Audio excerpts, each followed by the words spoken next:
Hey everybody, and welcome back to Doom 2 Project Brutality. I am your host, Willie B. Coyote, and in the last video, I ranted about how TikTok sucks. As always, let's get the self-promotion done right out of the gate. Be sure to leave a like, comment, and subscribe to the channel. It helps me grow and hopefully get paid as well. So without any further ado, let's get into it, shall we? So,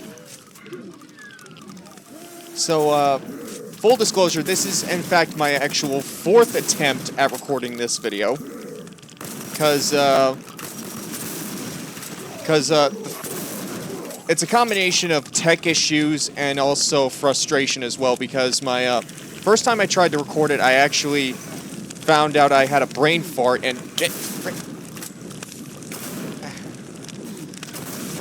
frick, my mouse isn't calibrated. Hang on. Skill issue, I know, right? So, basically, I've been having a combination of tech issues and frustration today because, first time I attempted to record this, I actually, had a brain fart and realized that I'd forgotten to save on my last run-through to this point in the game. And, gosh, that frickin'... That...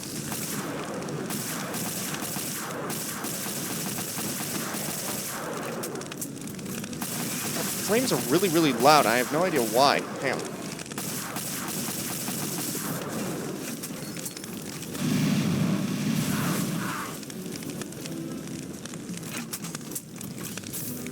Anyways, I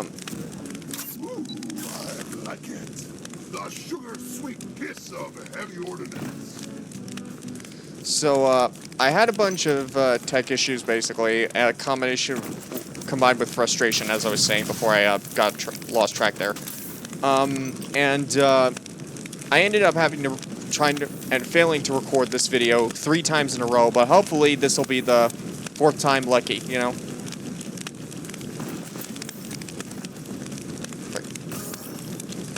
So, today I wanted to talk about 2 particularly really bad Starfield takes that happened on the internet this past week.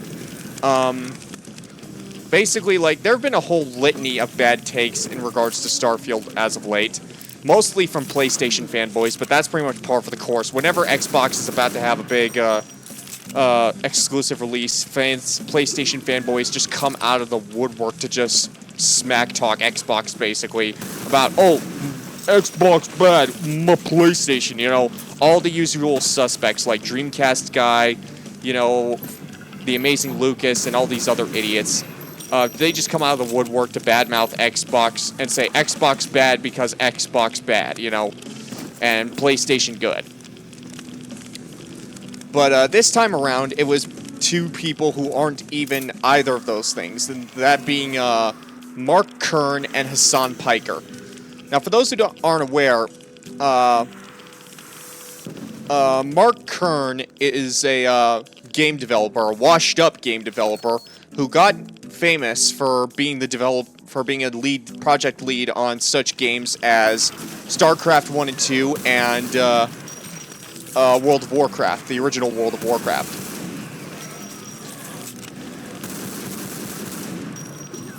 I always love fanning the hammer on the Project Brutality revolver. That's really fun.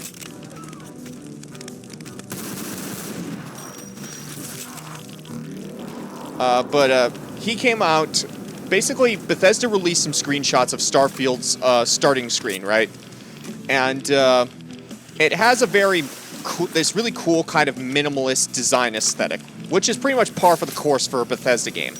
You know, like, they've always had, like, minimalist design philosophy for their games. When it comes to the starting menu, anyway. But Mark Kern, for whatever reason, took this design philosophy as a signal meaning one of 2 things. Either A, that Bethesda is being crunched out of their minds by Microsoft, or B, they're actually not putting that much effort into it, because in his eyes, what the starting menu looks like is indicative of the quality of an effort put into the final product. Which makes absolutely no sense at all. Like, how, in what world does that make any kind of sense? Like, and this is from a guy who, like, and let's not forget, this is from the guy who killed his own game due to his tyrannical abuse of authority, and also because he blew most of his game's budget on a custom bus from the Pimp My Ride guys that was delivered late, unfinished, and several $100,000 over budget.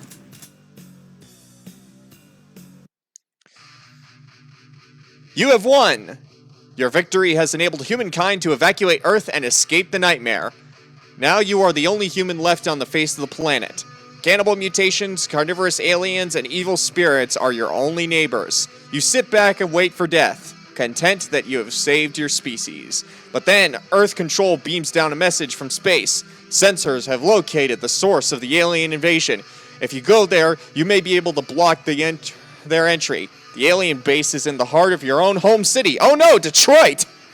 Not far from the starport. Slowly and painfully, you get up and return to the fray.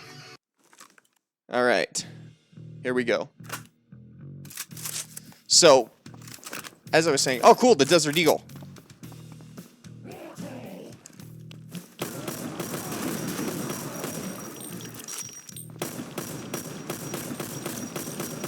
I love using the Desert Eagle. It's always fun to use this gun. So, I got the revolver and the Desert Eagle. That's weird. I've got an add-on for Project Brutality installed that gives the Desert Eagle the Johnny Silverhand reload animation, but it doesn't work for some reason. Oh well. Anyways, as I was saying, so Mark Kern, also known as Grummz on Twitter, famously killed his game Firefall and got fired from Red 5 due to all the marketing stunts he was pulling and squandering the game's budget, and there were also a lot of horror stories coming out about his tyrannical rule over the project development, where he would just come in at random times and scrap entire concepts that the dev team had been working on because it wasn't in line with his vision, a vision that he never really clarified on at, like, any point ever. So... And he has the gall to say Bethesda, oh, Bethesda is crunching and Bethesda doesn't know how to put passion into their work, when he literally killed his game and, by extension, killed his own career. Like, he's just, like, that's just such a goofy thing to do. Like, it makes no sense at all why he's doing that. But, you know, for all the criticism I have of Grummz, aka Mark Kern, for his bad take in regards to Starfield, his take is nowhere near as bad as Hasan Piker. Like, say what you will about Grummz, at least he's not resorting to racism.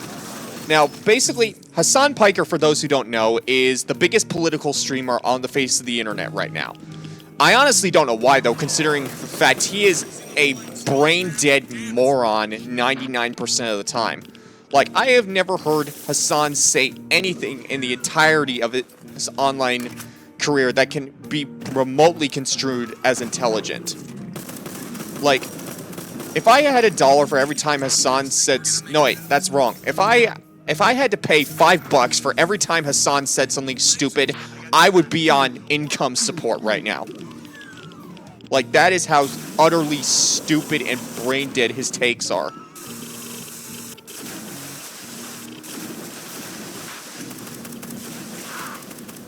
So Hasan was, a couple days ago, Hasan was on his Twitch stream doing his normal shtick of saying, oh, capitalism bad, socialism good, donate, all your money to me so I can buy exorbitant and spend your money on luxuries for myself. And halfway through, he was watching the Starfield Direct Showcase, which was the gameplay presentation for Starfield. And he paused halfway through to say, direct quotes, dude, you are dick-riding white men who lie to you. Like, what does being white have anything to do with it, dude? If you want to criticize Bethesda for lying in the past about the quality of their games, that's fine. But you specifically chose to point out the fact that they're white. But this isn't the first time that Hasan has made racist dog whistles either. Like, Hasan for those who don't know, before he was the woke socialist bae that Twitter and Twitch love him as today, Hasan was on the Young Turks in charge of a segment called Bro Tips, which was all about giving frat boy tier advice and about college life, basically. So, and in those segments, he would just say the most racist, transphobic, and homophobic stuff imaginable because it was okay to do that stuff back then. And, you know, the only reason he got in on the socialism breadtube grift was to overcompensate for the fact that he was a misogynist frat boy, you know? And as a result, he just says the most insane stuff you can think of, all for the sake of pandering to the woke scold left online. Like, it's honestly kind of hilarious, the kind of crazy stuff that Hasan says, and borderline hateful and bigoted stuff that Hasan regularly gets away with saying on his Twitch stream regularly, and he never faces any consequences for it. The only time he ever faced real consequences for the stuff he says was the time he got suspended for a week for saying cracker, which is a racial slur. And he was huffing weapons-grade copium about that whole thing, too. Like, he was just like, oh, but my etymology. Dude, you were a racist. Just admit it. You were being racist. Shut up and just say you're sorry and move on with your life, okay? But Hasan, being Hasan, doubled down on it and just kept calling people crackers, and continues to call people crackers and make racist dog whistles. Like this, there was this one time he actually said an anti-black racial slur that nobody remembers, which I'm not going to repeat because unlike Hasan, I'm not a racist. So, you know, there you go. Alright, let's see how far we can get through this, how quickly we can finish this level, and we'll see if we can finish after that. But, you know, there was also, but like I said, that's not the only times Hasan's made bigoted dog whistles on his stream. There was this one time where a trans viewer of his was criticizing him for his disastrous debate against Christian Walker about trans issues, and basically, TLDR, Hasan debated Christian Walker, who's Herschel Walker's gay son, and, if you know anything about Christian Walker, you'll know he's kind of a massive transphobe. And basically, it wasn't even a contest because Hasan is an absolute moron whose entire charisma results from him screaming at the top of his lungs about how capitalism is bad. That's his only debate skills. Like, he doesn't really debate anybody anymore because he knows for a fact that he's an idiot and he can't hold his own. Like, he got kneeled on by Destiny in every debate they ever had. So, Hasan made the mistake of debating, against Christian Walker without any real preparations beforehand and just regurgitated the same woke scold Twitter talking points that he thought was going to win the debate. But no, it didn't even come close. It wasn't even a contest. And look, I don't like Christian Walker, but like, it doesn't take a genius to figure out that Hasan didn't even have a chance of beating him. Because, you know, he's Hasan and he's an idiot. And this one trans viewer called him out for it on stream and said, "You made us look bad," to which Hasan replied, direct quotes, I hope that the rest of your life is as horrible as it is every single day.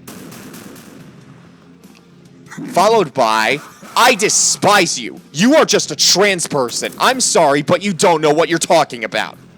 Bro, you went full mask off, dude. Like, and not only that, but Hasan likes to go on and on and on with the socialism grift. And it is a grift because Hasan is not a socialist. He is a capitalist entrepreneur who sells socialism. It's important to note that distinction. Ah, here we go. Another add-on weapon for Project Brutality. I added the Doom 4 Gauss gun. Which is the Doom 2016 Gauss gun. Oh, that is so cool.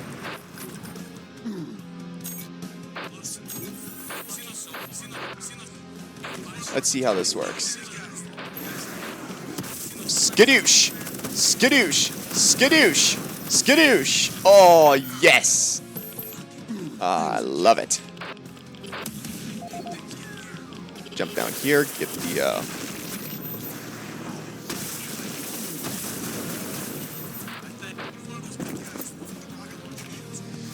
So, anyways, yeah, that's 2 of the most brain-dead Starfield takes that have happened thus far.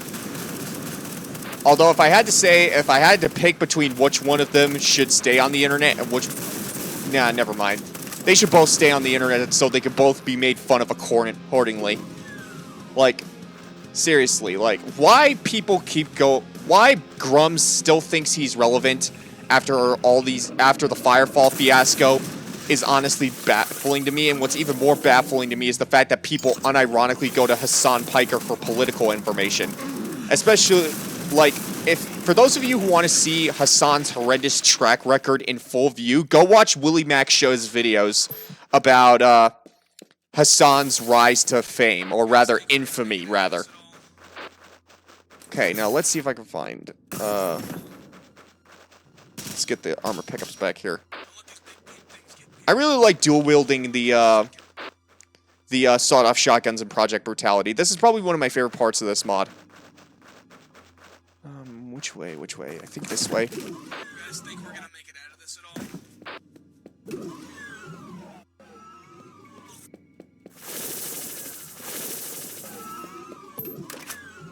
This way. Blue key.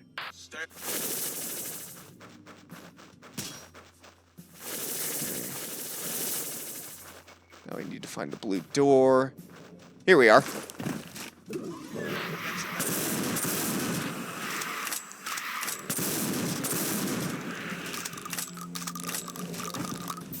And here's the Project Brutality flamethrower. Another new cool weapon. I think they kind of modeled the look of this thing after the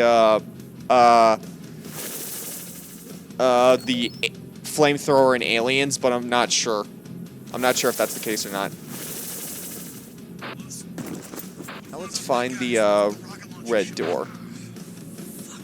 There's nothing behind the red door, Jen. Ah, there it is. This way, into here.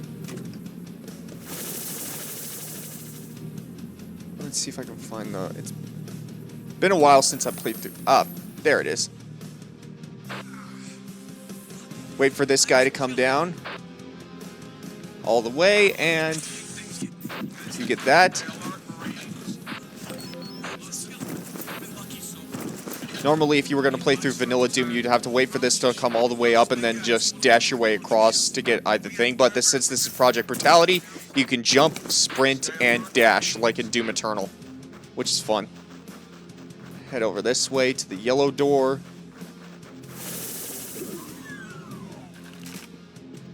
And voila! Downtown completed. And I think that's as good a spot as any to end this video today. Thanks to everybody once again for tuning in. By the way, if by some act of God this video somehow ends up on Hasan Piker's stream, Hasan, if you're watching this, you are an idiot. Everyone hates your guts, and you should just stop talking. You'll be doing the whole internet a favor, and I swear, if you even think, going back to what I was saying earlier, if you even think about freebooting my content or freebooting this video or any of my videos, I'm going to come out to LA and I'm going to firebomb your fucking mansion, you stupid frat boy capitalist piece of shit. Fuck you, dude. But as to everybody else, I love you. Thanks for watching. Be sure to leave a like, comment, and subscribe to the channel. Thanks for watching. I've been Willie B. Coyote, and I'll see you all next time. Peace!